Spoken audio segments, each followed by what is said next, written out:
Thanks very much, Pat. You do that center very well. She's in charge there. But meron players that just play well. Mahusay talaga. Pag nakikita yung kalaban, unconsciously, uy, time to shine. At yun nga yung discuss mo kay Pat na, yung medyo James Yap likes playing against Talk and Text. Well, if you look at the numbers, that's what it would suggest. Pero ako naman, tinitingnan ko yung bigger picture eh. Kung titingnan natin ang scoring niya, 18 points si James Yap. On the average, scores 21 points against Talk and Text. Kung iisipin mo, aba, ang ganda ng nilaro ni James Yap, kalaban ng Talk and Text. But you look at the bigger picture. There are more possessions when you actually play Talk and Text. You have more attempts. So it would be just normal for a guy like James Yap to actually score more against Talk and Text. So even though makikita natin ang numero, nandyan na maganda nilalaro ni James Yap against Talk and Text, you also look at it on the magnitude of things that Talk and Text gives you a lot more possession, so more chances for James. Absolutely. Isa pang tutunghayan natin sa gabing ito ay ang laro ni Jason Castro. Mga Jason talaga, mga nagagawa naman nila. Si Jason, I like the fact that he's shining, whether he's the star, he has to play backup, kahit anong role bigay mo, place it to the hill. Pagkakataon para kay Jason Castro. This year started with three main guys para sa Talk and Text rather, that were unavailable. Since they are unavailable, lumabas na yung hidden gem, hidden superstar ng Talk and Text. Look at his numbers. Itong numero na to, pang MVP. Dahil yung mga numero ni Jason Castro, he is averaging 18 points, 54% from 3-point region, 5 rebounds, 6 assists per game, and those 6 assists were actually #1 in the league. And that is all the more spectacular when you consider that he hardly took any outside shots during his college career. He did, but not with the same accuracy. We'll listen to introduction of the starting lineups, but looks like Jason Castro will not be playing. We'll get to that story in just a short while. Let's listen in.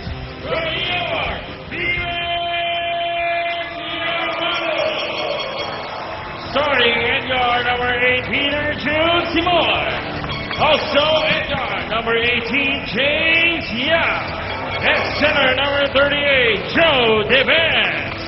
At forward number 15, Mark Pingrich. And also at forward number 5, Kirby Raimundo. At terrace for the B-Base is Tinto. And now the starting five for your Talk and Text Texers. At guard number 3, Jimmy Alaba. Also at guard number 10, Ryan Reyes. At center number 21, Kelly Williams. At forward number 35, Chapman Aguilar. And also at forward number 20, Jared Dillinger. Head coach for the Global Texters is Sean Reyes. Our referees to the ball game are Noy Guevara, Jay Valiarado, and John Meeting for the 113th time. These two friends, of course, Torres, nagkaroon ng pagkakataon. Makatrabaho si Tito nung araw sa Alaska. Paano si Jason Castro hindi lalaruan? Silip natin sa pag-insert ng ating director, mukhang injured para sa larong ito, Jason. And for Talk and Text, it is seems to be a problem for them to actually complete their lineup because kaya nabanggit natin, nagsimula itong taon na to, wala yung tatlong main guys nila that were part of the national team. Ngayon naman, wala si Jason Castro, and I also heard that Harvey Carey will also not be available today. Start na hindi kompleto yung hawak kong para. Pero ito na, umaandar na po ang inyong ikalawang laro sa gabi ito. Narito si Kelly Williams sa kanyang pagbabalik. Williams agad nakakita ng butas sa depensa ng B-Meg. Interesting din. Balik si Chua Reyes sa Alaska.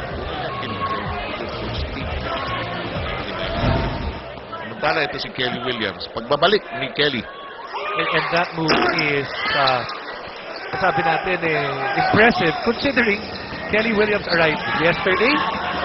Pagkadating niya galing Amerika, nag-ensayo siya. And then when he was in the States, I was actually talking to him kanina, no? Sabi niya, hindi siya masyado nakapaglaro dahil ang ginagawa niya muna doon, pahinga dahil sabi nga niya, 11 months, walang tigil ng basketball. Hindi sawa sa laro. Yung pagod na lang talaga ng katawan. Then there is that physical stress and also that mental stress that every day has to compete. Nakakatuwa pag nakikita natin bumabalik ang ating mga star players. Ano nga? Si Kirby Raimundo, unang basket. Tabla po ang ating laro. 1 minuto na ang umakilis sa laro natin. Defensive foul ata.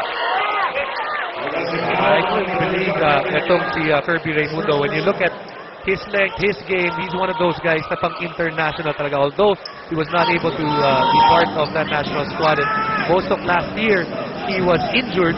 Eh, makikita natin kung paano niya tapatan. Kahit mas malaki sa kanya, mas mabilis na sasabayan niya. Sandayak, masyadong libre ata. Masyadong ang libre. Nagugulat ko na lang. Si James, iniinda pa yon. Si Raimundo, tinawagan ang kanyang first foul. Nagugulat ang tao pag yung James ang ganun kalibre, hindi papasok. Eh, pati naman si James nagugulat sa pag ganun siya kalibre. Ay, libre ako. Bakit ganito? Penetration. Ayaw. Tapla po ang ating laro. 2-2. Demands. Ingris. Demands. 8 seconds to shot clock. Parigot-igot. Wala ang bola. Recover. Sinipa. Maling sport.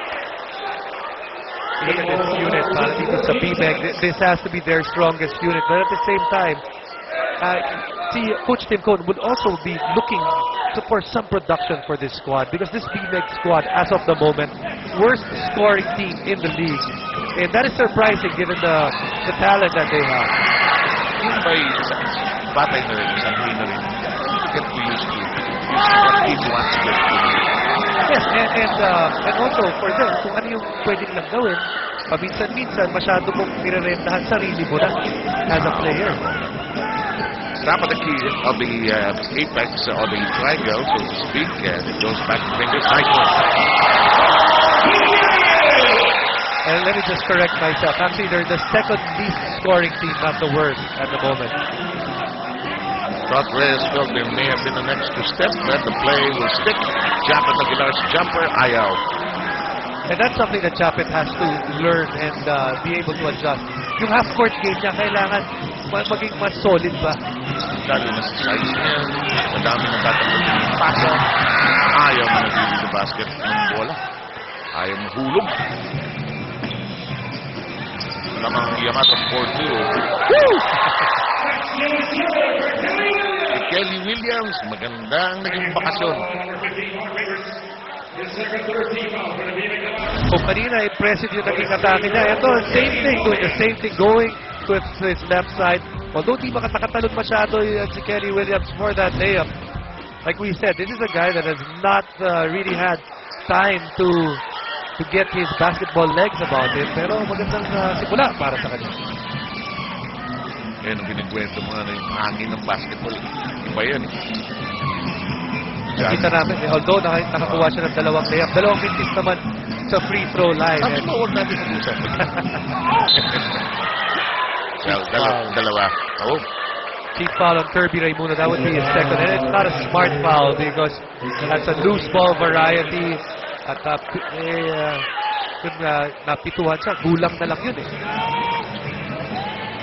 Tayo agad si Rafi Rivas. Malamang Kirby Raimundo ang pasok niya. Ha? Ito si Kenny Williams. Nabayan sa right na. Outside shot. Yes.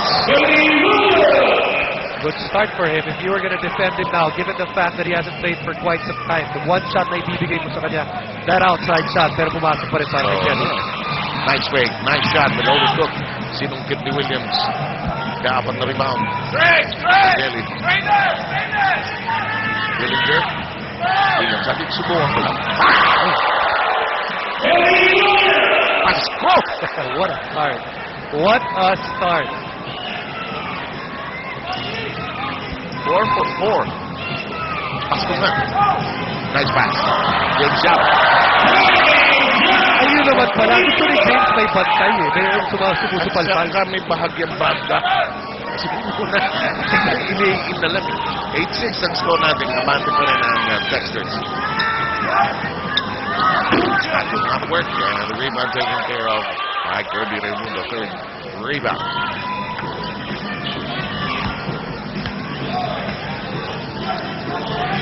We've been trying to be patient with the set. familiar triangle. They fade away from Fingers. Fingers will make a decision here to curl or to back off. He curls. You look at Mark Fingers, he's giving up mga 4 inches dito kay Japet Aguilar, but the confidence that he knows that he is much stronger than Japet, binubuhat niya sa ilalim at pinopostehan niya pa. Saka sanay siyang mag-operate sa area na yun. Second foul of Aguilar. So he's in the same boat as Kirby Raimundo. Here comes the first gift shot.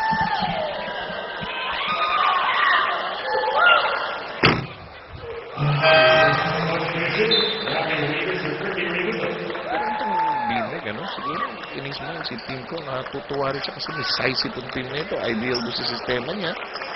It might be, and nothing against the former teams of Coach Tim Cohn, the most talented squad top to bottom they've ever seen. Okay. And ang daming mga weapons talaga nitong hawak niya ngayon. It's just a matter of reading them, being able to buy into the system, gelling. At hindi yan, this is not something na pwede kong lutuin bukas ready na yan. Dahil itong play na ito did not work. Normal na game nitong Bineg. Gusto nila tumatakbo. Ito gusto nila. Bang! Actually, BMEG is a team that has actually struggled getting cheap points. Yan yung mga kailangan nila ngayon. Easy baskets from the fast break. Nice curl to the basket. You have the feeling na he's turned to his wrong side pero pumasok pa rin. Advance with his first personal foul. We're tied. This can be broken. Yes, it is.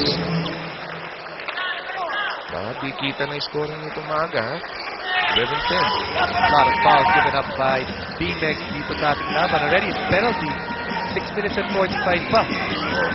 Pwedeng gamitin ito ng talking text na wala kay James Yap. Si Reyes ang time. Una ni Reyes. Alam mo kung sisilipin mo yung talking text, yung mga guards nila, you'd think they'd have the personnel na para mabantayan si James Yap. But the one thing that Ryan Reyes maybe kaya nakakapunto sa si James Yap. Dahil si Ryan Reyes, although he's one of the best at playing defense at that position, madalas rin siyang gumambol.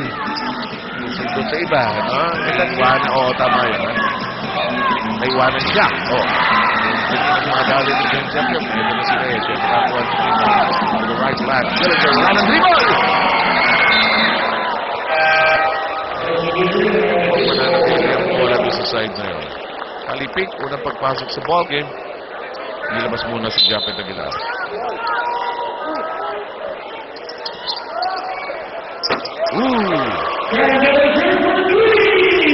Shooting very well. Jared Dillinger already with 6 points. Jared Dillinger, sa simula na to, nakikita natin, agresibo ang simula. Defensive game so far or offensive game? Kaya tumatak, kung nakakahit, It is two teams with right now different ways of playing this conference. On one end, Comitex continues to be the best scoring team. Sa kabila naman, ang BMEG is defensively, in terms of points given up, number 1. Tingnan natin kung sila manalo in terms of pace. Paborito ng kalaro ng Comitex. Yung paborito na yun ay lumalabas. Samantala, we'll take a short break, but when we return, we'll try to get an update on the situation of Jason Castro.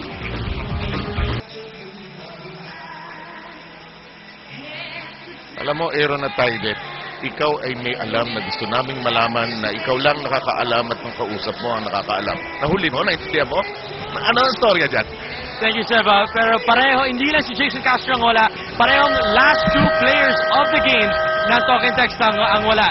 Si Jason Castro, pati na rin si Harvey Carey. Si Jason Castro pala ay natapilok siya nung huling laro at si Harvey Carey naman nagkatamaan ng 2 tuhod. At pareho silang 1 week na mawawala. Si Kelly Williams naman nakabalik para sa talking text.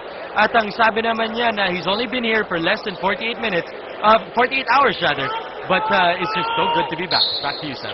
Kasi kung 48 minutes yun, ang bilis ng aeroplano na yun. Impressed naman ako doon.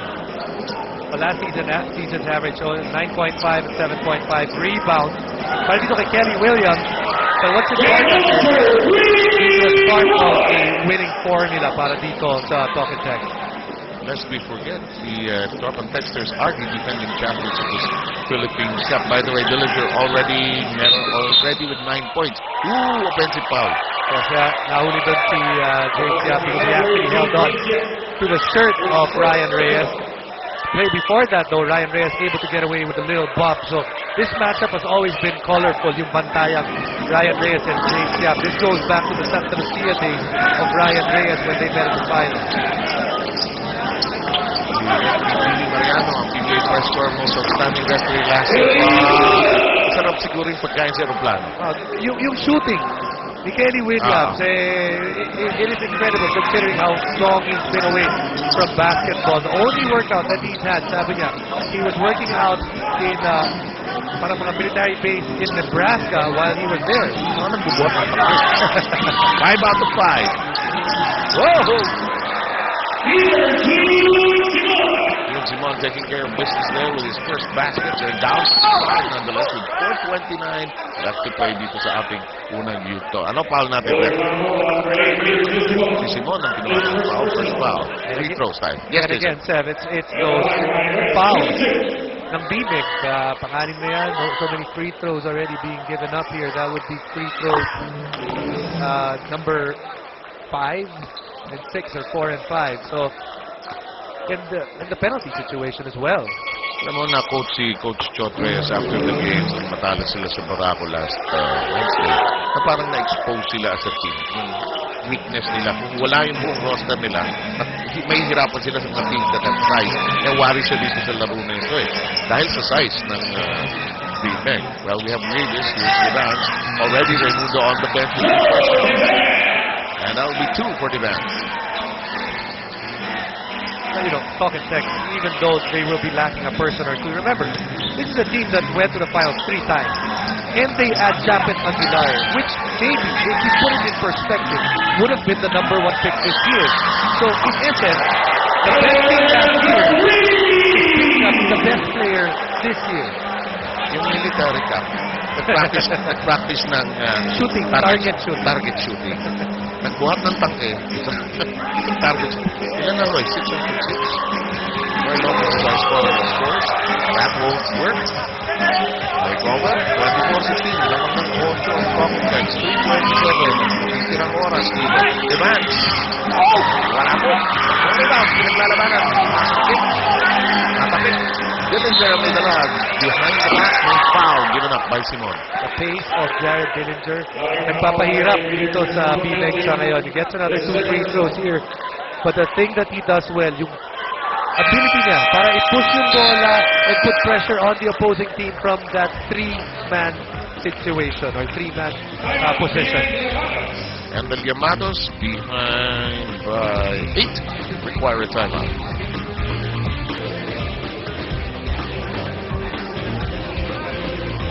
Balik ko tayo dito sa Cuneta Astrodome. Ito ang ating bahay para sa PBA para sa araw na ito. BNS. Pero yung mga nasa Middle East and Guam, pinapanood nyo ang PBA sa Action TV International. Now available via OSN in the Middle East and Guam via MCV Broadband. Mga kabayan natin dyan. Magandang araw po sa inyo. Sana maayos ang lahat. The Commissioner in very colorful shirt tonight.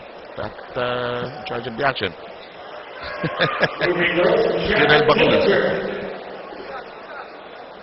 That was a very colorful first quarter of the first game with some shoving and pushing happening also. In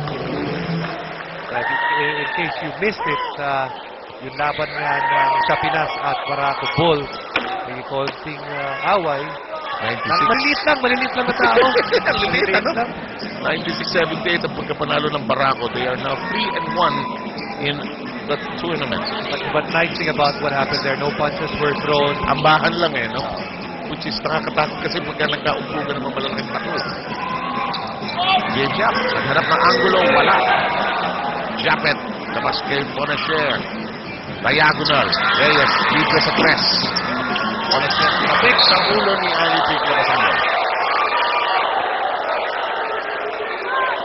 So far, when you look at the score, this is a typical Talking Tech squad already with 25 points on the board. BMEC, this is the East lamang. BMEC has to find a way, slow things down in terms of yung output nitong Talking Tex.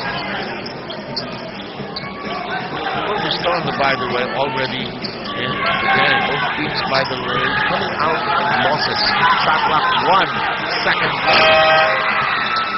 That was a desperation lead that passed to the wrong party. Here we go with Dillinger. Drop at Pilar sa loob. Nahanap ng Angulo. Walang pinuntahan. James Yap. Davis, hindi titira yan. This is too compressed, too tight. Spacing is a problem there. Was a problem there para sa Bimek. It's up a lot of the shot clock. 2 seconds to live. Ali Pick all over Finland. And again, another foul. Maybe frustration foul on the part of James Yap. Double black eye. Second personal foul. Tapos magbibigay ka pa ng dalawang free throw. Sa kanila, dalawang black eye. Huli ka. 35-16. Mahirap sa Talking Tex. Ang club. Pagka stop na maaga, mahirap ang control nila yung tempo ng laro. Tempo team ito. Right now, they're able to run. And when they're running, the athletes para dito sa Talking Tex, nabibigyan ng malaking problema para sa Bimek. Although Bimek is a team with a lot of athletes as well. Totoo yan, ha? Hindi man makabuelo, eh. Hindi man makakalas, eh. Rivas fakes the pass. Goes downstairs. Has to release quickly and earlier. Here's one to share. First basket. Yes. But call another timeout because right now it is all Talking Tex. Lahat ng gusto na gawin ng Talking Tex, nagagawa niya. The defense of Bimek non-existent, especially yung kanilang depensa in terms of transition and their half-court set nagkakagulo pa. Arena's biggest lead na naitayo so far ng Talking Tex 29-16 13-22. Nagawa ng Talking Tex, inumpisa ni Machine Gun Kelly. Walang nipis. Dire-diretso. Ilan ba siya? 8 out of 8? Tama ba ako, Roy? 6 out of 8. 6 out of 6. Sobra na may 8 out of 8. Buong half na yun. But you look at the two guys that killed them so far. Itong Bimek. Jared Dillinger, 12 points. Kelly Williams, 13 points. That's already 15 points from those two guys alone. By the way, in the game. Inside you go. Hook shot, City Hall strong. Alabama back in harness. One and four. And again, it's transition. But mga Bimek players unable to locate their people on transition. Etong Talking Tex getting open looks on the break as well as open layups. Biggest mistake you can play do on defense is you think it's pick up athletes. And you have paid dearly for that. Yeah, para sa Bimek, shot clock winding down, have to go to their individual skills. And then Talking Tex is going to make them pay by running the floor quickly. Napakaganda observation ng Minsan, lahat competitive Bimek players, they all want to win. Tendency nila. Kanya-kanya, in a nice way, wala naman yung masamang dahilan doon or reason for that.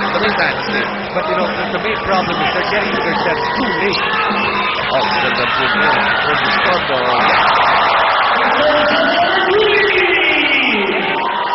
a three-pointer, his favorite shot, the excitement shot from the Stormer. Burton circles out. Ali Peak yanks it away, one-handed fire-up, and we're done with the opening quarter. Good open quarter para sa Talking Tex. They put up 31 points on the board. Quite a struggle para sa Bimek. You look at what Talking Tex has done.